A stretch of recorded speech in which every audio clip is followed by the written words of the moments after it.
Welcome to the Financial Finesse Podcast, where we'll be discussing tips on how to handle your money and life with skill and style. Your host, Cathy Curtis, CFP, has been helping make finance accessible and intriguing for women for almost 20 years. You'll get savvy, actionable ideas listening to her conversations with some of the coolest and smartest women on the planet. And now, here's your host, Cathy Curtis.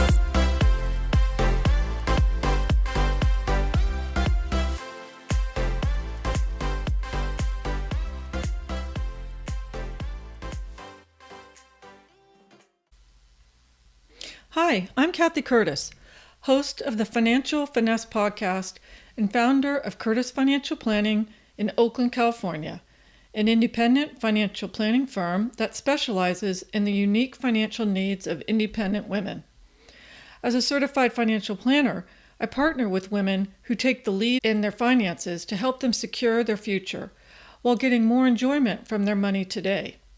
So whether you're single, the primary earner in your family, or simply take an interest in personal financial management, this podcast is for you. In this episode, I interview Joy Leary, a licensed clinical psychologist and behavioral finance consultant with a practice in Napa, California. Joy previously served as an associate clinical professor of clinical psychology at George Washington University and has held clinical and research positions at Children's National Medical Center, Penn Medicine Princeton Health, and the Department of Defense. One of the reasons I find Joy so fascinating is because of how she describes her clients. Thoughtful, curious individuals who often know the right answers, but find themselves repeatedly pulled into familiar problematic patterns that hold them back from achieving their full potential. In many ways, her work goes hand in hand with the work I do as a financial advisor, since so much of our money habits and decisions are tied to the beliefs and patterns we developed at an early age that no longer serve us. During the interview, Joy and I discussed the parallels between our psychology and money habits and why self-awareness is so critical for getting out of our own way as individuals and financial decision makers. Specifically, we touch on how setting clear boundaries for ourselves and living our lives authentically can actually improve our financial outcomes, why spending our time and money in line with our personal values makes us happier and more fulfilled, and the psychological reason budgeting is so hard for so many people. I really enjoyed my conversation with Joy, and I hope you do too. I am continually struck by how much what I do as a financial planner advisor and how much what you do as a clinical psychologist intersect. For example, when I asked you who you do your best work with, you said that a crisis or distress usually brings a client into therapy. But after you get over the storm, then is the real opportunity to help somebody with their life and help them up-level their life. And I find this is really true with being a financial advisor as well. I call it a trigger. There's usually a trigger that brings a client into my office. And sometimes they're panicking over whether they're going to be able to retire when they want, or they received an inheritance and they have no idea how to invest it. There's a lot of emotions tied around inheritance. Sometimes it's some other issue. They don't know how to budget. And after we do a plan and put their mind at ease about that particular crisis or trigger, then I can do the deeper work over the long term of making someone feel really comfortable around their money and help them use their money to create a life they really value. But given that I'm not a clinical psychologist, sometimes some behaviors are hard to change. And for example, an overspender or someone who has total inertia around money and delays getting me what I need to create a plan, or they don't want to look at their budget. And if they do set a budget, then they forget about it. So I'm wondering, what tools do you use in situations like that with your clients on an ongoing basis? How do you help them? So I think you're so right about something, Cathy. The conversations that clients are having with me in the therapy office are very similar to the conversations they are having with you in the financial planning office, because people are coming in and they're talking about their lives, and money is inextricably tied up in so many important aspects of who we are, our work, um, really creating a legacy, our purpose. These are deep, deep issues. And as I think about the work that I do with clients, I really think that there's a lot of value in understanding how has your history come to shape and inform who you are today, how you show up in the world. I think there are a lot of things that people copy, paste, and carry forward in their lives: attitudes, beliefs, roles, behaviors, tendencies, and patterns that they have that they don't even realize have their roots back in their very earliest experiences in life. Now, what I think is wonderful and marvelous and creates hope for everyone is you are not your history. Now, brain science even shows that as we move through our lives, experience then shapes and modifies even the structures in our brains. So, who you have been, where you have come from, that is not prescriptive of where you are going. So, one of the things that therapy is really about, so it's understanding your history, and then it's really developing strength and self-awareness. So understanding who you are, learning to pay attention to what is going on inside of you, being able to begin to label your emotions, have language for that, because all of our feelings have functions. They're providing us with information. Now, sometimes some of the things people do in response to their feelings is problematic. So then the work is, okay, when you can notice something happening internally, step back and ask, okay, what is this feeling? What is this trigger telling me? And then kind of lengthening that space between the stimulus and the response, or the action or reaction to the situation, whatever it may be, so that there's more freedom to choose in that gap. Right. And what you're saying can be applied to money behavior, but it's really about any behavior that someone is finding problematic in their life, right? Absolutely. Well, I think that work is, and what's happening in the markets. Right. I think that work is so important because we are all so different when it comes to our money. I call it money personality. That's the term that I use. And our personality experiences are based on what happened in the past. But I think there is more than one way to have a successful financial life. You do not have to be a certain way to be able to live well, enjoy your money, retire successfully. You don't have to be rich. You can have a moderate lifestyle. You can have moderate income. I think, and I know you agree because you're a behavioral psychologist, is that certain behaviors allow someone to be more successful than other behaviors. And I've listened to some podcasts and read some of the things you wrote, and you talk about the no muscle. And I really am a believer in that. Yeah. Saying no to yourself, it is a really helpful thing to develop. Not so easy, though. No, it's not. I tell people I think everyone would be healthier, wealthier, and a lot less stressed out if they said no a whole lot more often. And there are two sides of this. And saying no is setting a boundary. You know, boundaries are a big buzzword right now. Mm-hmm. But we have to have boundaries with ourselves and with other people. And I think there are complex reasons that people are compelled to, in the moment, favor their present self and kind of indulge that person in the moment and not say, no, I'm not going to do this right now. And there are a lot of complex reasons that people have difficulty saying no to other people. And if you think about both of those things financially, they can have very costly consequences. Yes, definitely.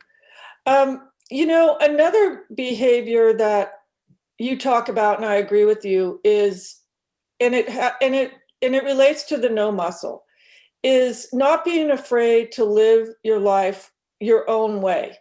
Yes. Not being afraid to be different. And what I think has to happen, though, is to understand yourself really well.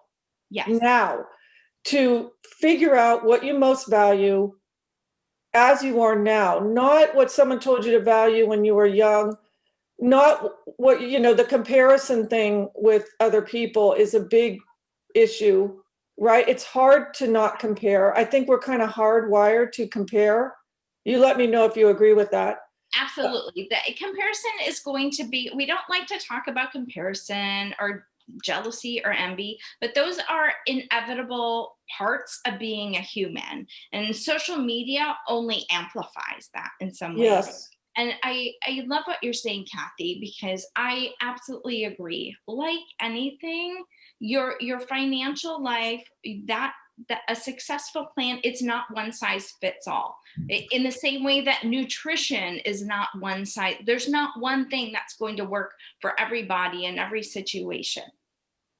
And I know you do a lot of work with women, and this idea of really getting square and comfortable about what do you want and why do you want it. And I think it's challenging when we talk about values and priorities. I love some of the work you do with your clients, even like listing out, okay, when you look at these values, what's most important to you? And some values sound really socially acceptable, but no, just be honest and own, what do you really want? And you don't have to apologize. And I think this idea of what your life should look like or is supposed to look like versus what it actually is or what you want, this is such complicated water, especially for women. So I think it is too. I reflect on this as a working mom. So I remember thinking before I had children, I can't fully predict what I'm going to want or what I'm going to think I want my mom work life configuration to look like. I may have an idea based on what I know of myself right now of what may be the best fit, but I don't know. So I'll see what happens when I get there. It turns out when I got there, what I wanted and what felt right was about what I had predicted. Now, that's not the case for every woman I meet. Yeah. But what happens if you think about this, whatever you choose in life, there are going to be far more people who are choosing something different, choosing a life that looks different than yours. So you need to get really comfortable and square on this is right and this is best for me.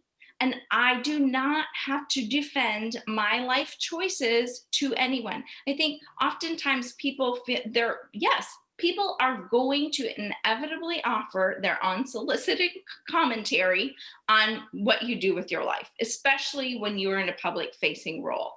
Yes. Oftentimes that's far more a projection and about their stuff. You don't have to take that in, and you don't have to defend yourself. You just need to live your life and know, no, this is what's best for me and what's best for my family. Let me ask you something. So, my clients that come to me and I try and help them with this issue, right? I even created I wrote an ebook called The Happiness Spreadsheet in response to the hatred of budgeting. People don't like to write down every single penny of what they spend and take a hard look at it. It's emotional. Yeah. It sometimes creates feelings of shame over what they, and I try so hard to tell my clients, please, I'm not judgmental. I make no judgments on how you choose to spend your money, but I think it's still hard for people to take that hard look. And so I thought, how can I make this? First off, I wanted to make it more fun and more interesting.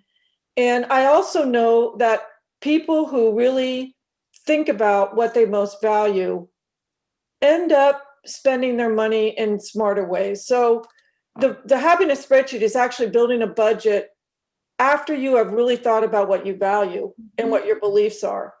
And it's actually a document that is created. I think it's a really helpful way to look at money. It seems to resonate with women a lot. And getting them to do that work, I think, is really powerful. So that's one tool that I've tried to use to help people figure out this notion that they can use their money to build a life that is aligned with who they are. Absolutely. And there's so many ways. I'm sorry. I'm just one more thing. I don't mean to interrupt you. And I think there's so many instances where values don't align, like in what kind of house you buy, what kind of car you drive, where you choose to go on vacation. If you really think about what you most want, where you are right now may not align. Go ahead. I'm sorry. I tell people, you can tell me all the live long day what you value, but let me look at your calendar and let me look at your bank account. And that is going to show me what your priorities really live. And really some of the work I do with people in therapy is helping people align what are your professed priorities with the life you are actually creating for yourself. Right. I'd love to circle back to, I think what you brought up about the budget is budgeting and people bristling at that. I think that's very much a natural reaction. I think sometimes people can associate a budgeting with restriction, and whenever there's any kind of restriction, often a response to that is going to be kind of feeling constrained, and humans are hardwired not to like that. So I like even sometimes reframing as a budgeting or a spending plan. Our language is so powerful, and even doing something like that it can be useful for people. I agree. I love the work that Sarah Newcomb has done with behavioral science at Morningstar, and she wrote this tremendous book, Loaded. I highly recommend it. Okay, I don't know that book. Thank you. One of the things she talks about is when developing a more tactical plan, as you think about your spending, understanding that, when you go to buy that cup of coffee, we all know the lattes are demonized and all of the things. But what is the real need behind the purchase? When you are going and you are buying clothes, what is the need? What is the desire? And then thinking about, okay, these are my needs. I need to continue to have these needs met. Now, are there other ways that I can still have those needs met that I'm still going to feel satisfied, but are not creating financial problems for me now or in the future? So this is so true. Okay, I'm going to use myself as an example of a couple of things you just said. One is that we hate to be restricted. Mm-hmm. And someone tells you've got to cut back on buying something. All of a sudden you're in a panic. Oh my gosh, I'm never going to be able to do that again.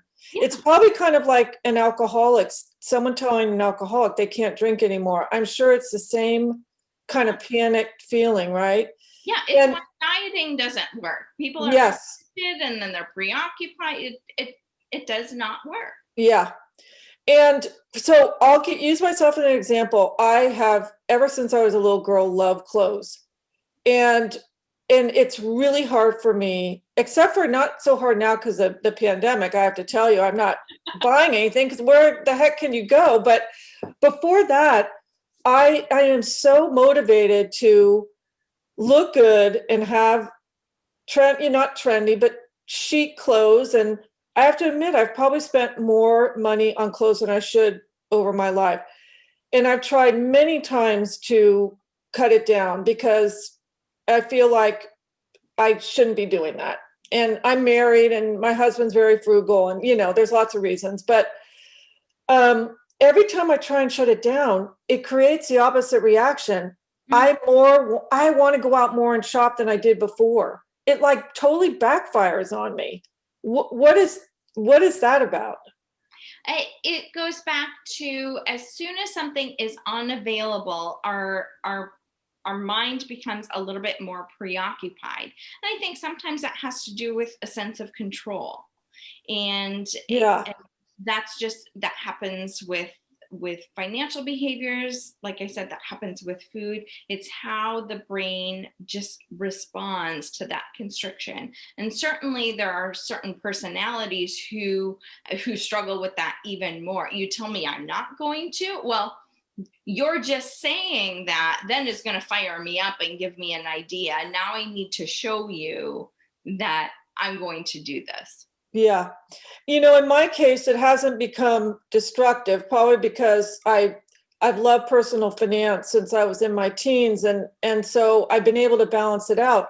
But for other people, those kind of habits can be destructive. Absolutely. And those are the kind of things that as a financial advisor, when you see that happening, there's a different skill set in dealing with that. Now, you do some work with advisors, right? Yes. Can you talk about that a little bit? Are you helping advisors work with their clients in those ways? Yes. So I have some advisors in my therapy practice, because I really believe that everyone needs to really be in a good, solid place personally before you can do your best professional work. Oh, absolutely. But I do behavioral finance consulting, and I'm just so excited about the direction things are going in the industry, because I think more and more people are beginning to understand that finance isn't about economics or economic theory. And especially for planners working with clients, this is about, you need to be creating an experience. This is not just about numbers and spreadsheets. It's about people's lives. It's about death and retirement and changes in identity, conflicts with couples. It's about really messy things that a lot of planning education doesn't prepare advisors for. You are not trained in psychology. So it's been really exciting for me to be able to step into this world and offer a perspective from my discipline that advisors more and more are wanting and recognizing. This is essential to begin to integrate into my practice to really have the business that I want in the future. Yeah, I know certain types of advisors. For example, the fiduciary RIA type advisors, most of them are doing financial planning work in addition to the investment work. And the skill sets you need for financial planning are completely different than what you need for investment management. And you are dealing with people's emotions, feelings, so many important things. And so you are dealing with their past money life, their money personalities, their money history. And it is a different skill set. So I'm personally really happy too. I know the industry is going in that direction.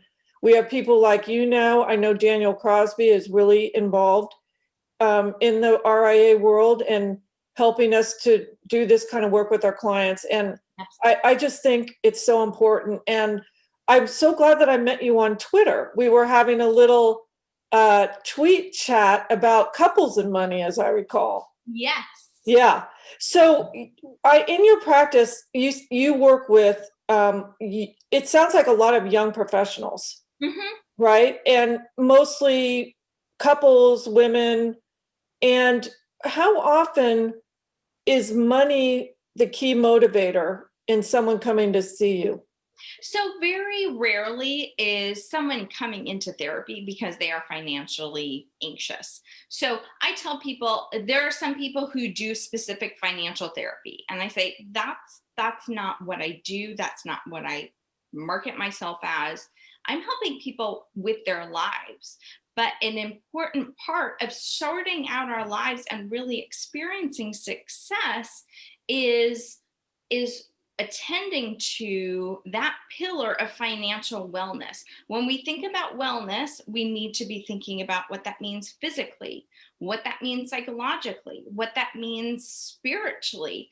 And all of these pillars have a knock-on effect on the other. So to neglect one and not talk about one is you're missing something really important. And you wrote that generally money comes up no matter what. Yes. I mean, no matter what people come in for, at some point money's going to come up. Yes. So I can tell you, after I've worked internationally with bright, intellectually curious, very accomplished people, and they're having conversations with me behind closed doors that they aren't having with anyone else. I tell people I have the best job in the world. I absolutely love what I do. And it struck me as I progressed in my career that time and time again, regardless of what someone's presenting concern is, which is kind of shrink speak for what is the symptom that is bugging you enough to say, maybe I need to talk to someone. So maybe that's you're feeling anxious, you're feeling depressed, you're struggling to fall asleep. Maybe you are starting to struggle and have conflict in your relationship. Regardless of what that presenting concern is, over time, as I got to know people's stories, this idea, the topic of money comes up in some way, shape, or form, because it's something we have to have a relationship with every day of our lives. It's like food. We don't get to opt out. We don't get to unsubscribe from it. And the thing with money is either you learn to manage it or it manages you. Yeah. And when we think about even emotional health, there can be a complex interplay between it, like I said before, the emotional health and the money piece in someone's life. So, I find it to be such a shame that money is such a topic that creates such powerful emotions, and usually not all the time, but a lot of the time negative emotions. And this is what I attribute it to partially. I'd love to know your opinion. So we all grow up, go through school, go through college, and none of us, unless we're interested in personal finance like me, learn anything about the practical sides of money. mm-hmm. And it's complicated because Congress and the IRS create policy around money and create products with all kinds of complicated rules like Roth IRAs, health savings accounts, 529 plans, 401k plans. And there's the rules they have to write. If you go on the IRS website and read about Roth IRAs, it's 3 pages long to know what all the rules are. And how is anyone supposed to know about that stuff if they've gone through their whole life never taking a class or being forced to learn about it? Really, I think that's what creates a lot of the anxiety around money, is that people aren't educated and they don't understand, and then they get to be adults and they get so busy with their own lives and building careers in other areas that they don't have the time to delve into it. Yes, there's a real paucity of financial literacy across the country. And when someone doesn't have that scaffolding early on, if money isn't talked about or taught about in the home you are raised in, then you enter the marketplace, you enter your negotiations, you sit down with the first time you're faced with the opportunity for a 401k match, and you're like, don't even know what this is. Yeah. I think in high school, it would be far more practical to be having classes on basic financial literacy than it is about trigonometry. I know. I don't need the Pythagorean theorem, but if I can understand a little bit about investing, that's gonna be far more practical in my life. Well, maybe engineer types would disagree with you, but My brother, the engineer, would probably push back against that. but I agree with you. I think we agree on a lot of things. I'm so happy that we connected and we're able to have this conversation. And I hope that you and I stay connected in the future. I know that we will. I wanted to just ask you a couple personal things. I read through your bio, and I'm amazed at how many places you have lived in your life. Yeah. It's fascinating. You've moved around a lot. Addresses. I know your husband's in the military, or was, and that's one of the reasons, right? Yes. Yeah. And have you enjoyed it? Absolutely. There are lots of challenges that come with being a military family, but I knew what I was signing up for when I walked down the aisle. So I went in with eyes wide open.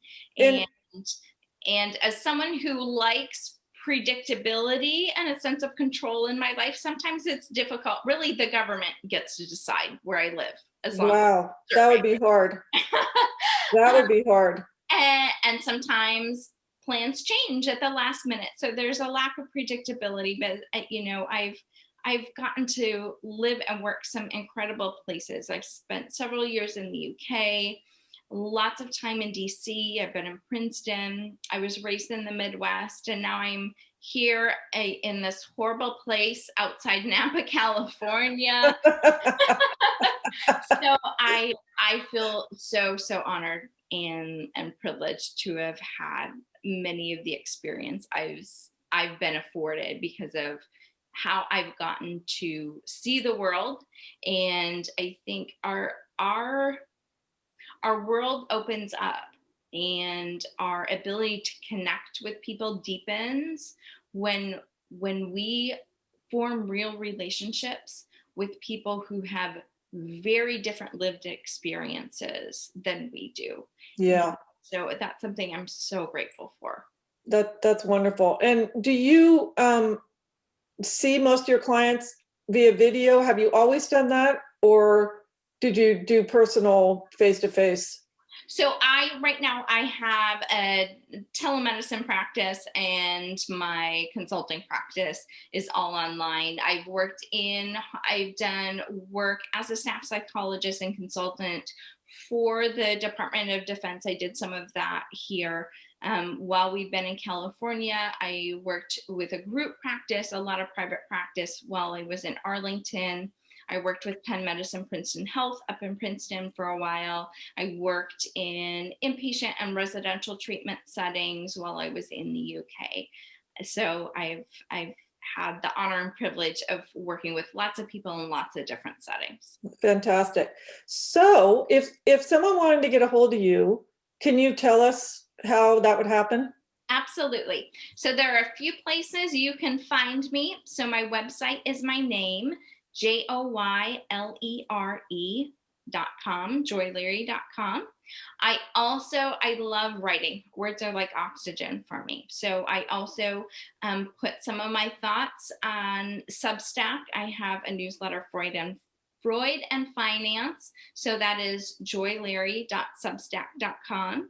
I also hang out on Twitter and Instagram. My handles are the same at joyleary PSYD. So it's my name and my degree.